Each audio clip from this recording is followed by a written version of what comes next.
आज से मानव संसाधन विकास मंत्रालय का नाम शिक्षा मंत्रालय हो गया है और साथ ही देश में 34 साल के बाद नई शिक्षा नीति को कैबिनेट ने पास कर दिया है।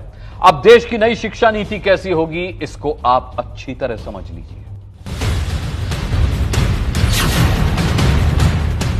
आपका शो घंटी बजाओ लगातार शिक्षा के मुद्दे पर सरकारों के सामने एक देश एक शिक्षा एक नीति की राय रखते हुए घंटी बजाता रहा। आपके घंटी बजाने के बाद देश की नई शिक्षा नीति कैसी बनी है, जान लीजिए। 5वीं तक अब मातृभाषा, स्थानीय भाषा और राष्ट्रभाषा में पढ़ाया जाएगा। बाकी अंग्रेजी ही क्यों ना हो, सिर्फ एक विषय के तौर पर ही रहेगी। 9वीं से 12वीं तक के बच्चों की पढ़ाई के लिए नई शिक्षा नीति में कई बदलाव हुए हैं। 9वीं से 12वीं क्लास तक सेमेस्टर में परीक्षा होगी। 10वीं और 12वीं की बोर्ड परीक्षा पहले की तरह ही है, लेकिन नई नीति में स्वेच्छा से अब आपके बच्चे नए विषय चुन पाएंगे। जैसे कोई छात्र विज्ञान के साथ संगीत भी पढ़ना चाहे तो उसे ये विकल्प मिलेगा।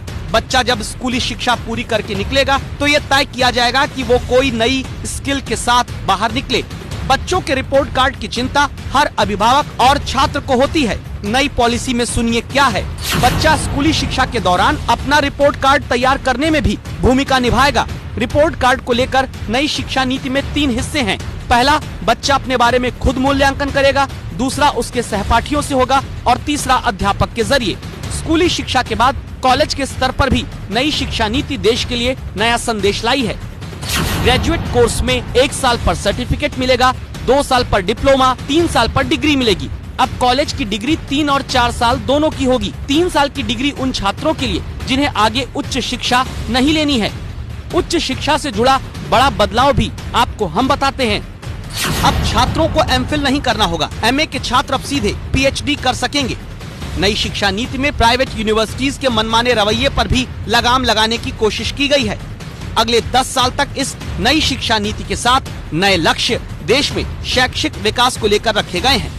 आपका शो घंटी बजाओ देश की नई शिक्षा नीति को लेकर आपसे वादा करता है कि आगे जमीनी रिपोर्ट हम दिखाते रहेंगे, ताकि नई शिक्षा नीति को लेकर अगर कमियां जमीन पर दिखती हैं तो सरकार तक आवाज आप घंटी बजाकर पहुंचा सकें।